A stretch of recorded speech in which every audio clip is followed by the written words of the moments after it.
நான் மன்னிக்க தயார். நான் உங்களை மாதிரி ரொம்ப கேவலமான ஒரு பொண்ணு கிடையாது. உங்கள் வாழ்க்கையை நீங்கள் பார்க்க போங்க. என்னைய தயவு செஞ்சு என் வாழ்க்கையை வாழ விடுங்க. இந்த வீடியோவை நான் சீமான் அவர்களுக்கு தான் பேசிகிட்ருக்கிறேன். நேற்று உச்சநீதிமன்றத்தில் விஜயலட்சுமி கிட்ட மன்னிப்பு கேட்டுட்டா அந்த எஃப்ஐஆரை குவாஷ் பண்ணுற பாசிபிலிட்டியை சொன்னாங்க நீதிபதி அவர்கள். சீமான் அவர்களுக்கு ஃபஸ்ட்டு ஒரு வாய்ப்பு கொடுத்தாங்க. காம்பன்சேஷன் கொடுத்து இது முடிங்க அப்படின்னும் போது கூட எந்த நாய் சொல்லிச்சு தெரியல, அதெல்லாம் பேச வேண்டிய அவசியம் இல்லை அப்படி இப்படின்னு பண்ண வம்புக்கு தான் மீண்டும் இது கோர்ட்டில் சிக்குச்சு.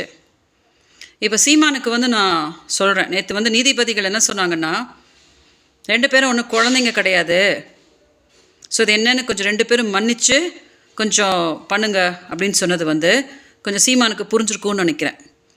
திரும்பியும் கூட இருக்கிற நாய்ங்க ஏதாவது நம்ம அப்படி பண்ணுவோம் இப்படி பண்ணுவோம், நீங்கள் மன்னிப்பு எழுதி கொடுத்துட்டிங்கன்னா அப்படி ஆகிடும் இப்படி ஆகிடும்னு திரும்பியும் ஏதாவது ஒரு முட்டாள் ஐடியாவை கொடுத்து திரும்பியும் இதை இழுக்க போனால் சீமானுக்கு தெரியும்னு நினைக்கிறேன். அது திரும்பியும் அரெஸ்ட்டு அது இதுன்னு ஆகிக்கிட்டு சும்மா என்னையும் போட்டு படாப்படுத்திக்கிட்டு, எங்கள் அக்கா பேரலிசிஸான எங்கள் அக்கா இருக்காங்க, எங்கள் அக்கா பற்றிலாம் யாருக்கும் கவலை கிடையாது, எனக்கே உடல்நலம் சரியில்லை, எனக்கு நெக்ஸ்ட்டு ஒரு ஆப்ரேஷன் எனக்கு நடக்கணும், நானே நிறைய கஷ்டத்தில் இருக்கேன், அதனால் சும்மா என்னையும் போட்டு போதும், 14 வருஷமாக என்னையை போட்டு சீரழிச்சது போதும். ஸோ சீமான் அவர்கள்ட்ட என்ன சொல்கிறேன் தெரியுமா, நான் மன்னிக்க தயார். நான் உங்களை மாதிரி ரொம்ப கேவலமான ஒரு பொண்ணு கிடையாது. பாலியல் தொழிலாளின்னு என்னை சொன்னீங்க இல்லையா, அன்றைக்கி தான் எனக்கு ரொம்ப கோவம் வந்துருச்சே தவிர மற்றபடி நான் ரொம்ப மனிதாபிமானமான ஒரு பொண்ணு தான். ஸோ இப்போது நான் என்ன சொல்கிறேன்னா, நான் மன்னிக்க தயாராக இருக்கேன்.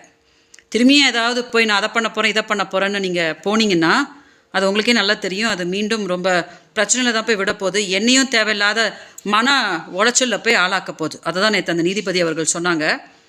ஸோ அதை தயவு செஞ்சு ஃபாலோ பண்ணுங்கள். நான் பட்டது போதும், நான் பட்ட அவமானம் எல்லாம் போதும். நீங்கள் எனக்கு கடவுள்னு ஒருத்தர் இருக்கிறாரு, அவர் என்னை காப்பாற்றுவார். அதனால் அந்த நீதிமன்றம் என்ன சொல்லியிருக்குதோ அதை அஃபிடவிட்டை ஃபைல் பண்ணி என்ன ஒரு நல்ல மனிதரை அதை பண்ணிவிட்டு உங்கள் வாழ்க்கையை நீங்கள் பார்க்க போங்க. என்னைய தயவு செஞ்சு என் வாழ்க்கையை வாழ விடுங்க. ஓகே, ஸோ தயவு செஞ்சு இதை டெலிகாஸ்ட் பண்ணுங்கள். சீமான் அவர்களே மீண்டும் சொல்கிறேன், கொஞ்சம் நல்ல ஒரு மனிதராக நீதிமன்றம் சொல்லியிருக்கிறத பண்ணிவிட்டு என்னையும் தயவு செஞ்சு என் வாழ்க்கையை வாழ விடுங்க. நீங்கள் ஏதாவது அதை பண்ணுறேன் இதை பண்ணுறேன்னு போகும்போது உங்கள் கூட சேர்ந்து நானும் கஷ்டப்படணும். அதனால் வேண்டாம், அது தேவையில்லை. நான் உங்களை மன்னிச்சு விட்டாச்சு, உங்களை மன்னிச்சாச்சு. ஓகே, வணக்கம். இந்த வீடியோவை நான் சீமான் அவர்களுக்கு தான் பேசிகிட்ருக்கிறேன். நேற்று உச்சநீதிமன்றத்தில்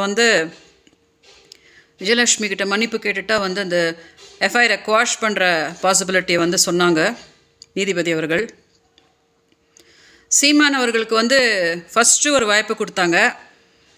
காம்பன்சேஷன் கொடுத்து இது முடிங்க அப்படின்னும் போது கூட எந்த நாய் சொல்லிச்சு தெரியல, அதெல்லாம் பேச வேண்டிய அவசியம் இல்லை அப்படி இப்படின்னு பண்ண வம்புக்கு தான் மீண்டும் இது கோர்ட்டில் சிக்குச்சு.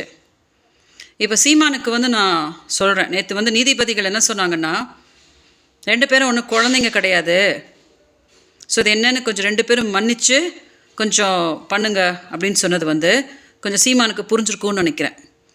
திரும்பியும் கூட இருக்கிற நாய்ங்க ஏதாவது நம்ம அப்படி பண்ணுவோம் இப்படி பண்ணுவோம், நீங்கள் மன்னிப்பு எழுதி கொடுத்துட்டிங்கன்னா அப்படி ஆகிடும் இப்படி ஆகிடும்னு திரும்பியும் ஏதாவது ஒரு முட்டாள் ஐடியாவை கொடுத்து திரும்பியும் இதை இழுக்க போனால் சீமானுக்கு தெரியும்னு நினைக்கிறேன். அது திரும்பியும் அரெஸ்ட்டு அது இதுன்னு ஆகிக்கிட்டு சும்மா என்னையும் போட்டு படாப்படுத்திக்கிட்டு, எங்கள் அக்கா பேரலிசிஸான எங்கள் அக்கா இருக்காங்க, எங்கள் அக்கா பற்றிலாம் யாருக்கும் கவலை கிடையாது, எனக்கே உடல்நலம் சரியில்லை, எனக்கு நெக்ஸ்ட்டு ஒரு ஆப்ரேஷன் எனக்கு நடக்கணும், நானே நிறைய கஷ்டத்தில் இருக்கேன், அதனால் சும்மா என்னையும் போட்டு போதும், 14 வருஷமாக என்னையை போட்டு சீரழிச்சது போதும். ஸோ சீமான் அவர்கள்ட்ட என்ன சொல்கிறேன் தெரியுமா, நான் மன்னிக்க தயார். நான் உங்களை மாதிரி ரொம்ப கேவலமான ஒரு பொண்ணு கிடையாது. பாலியல் தொழிலாளின்னு என்னை சொன்னீங்க இல்லையா, அன்றைக்கி தான் எனக்கு ரொம்ப கோவம் வந்துருச்சே தவிர மற்றபடி நான் ரொம்ப மனிதாபிமானமான ஒரு பொண்ணு தான்.